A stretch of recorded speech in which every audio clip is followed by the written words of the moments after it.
You ask Tiger to solve. This deals with linear equations with one unknown. The final result is a equals -11. Let's solve it step by step. Swap sides. Group all constants on the right side of the equation. Add 2 to both sides. Group like terms. Simplify the arithmetic.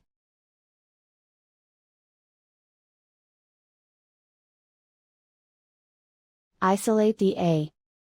Multiply both sides by 11. Group like terms. Multiply the coefficients. Simplify the fraction. Simplify the arithmetic. And so the final result is a equals -11.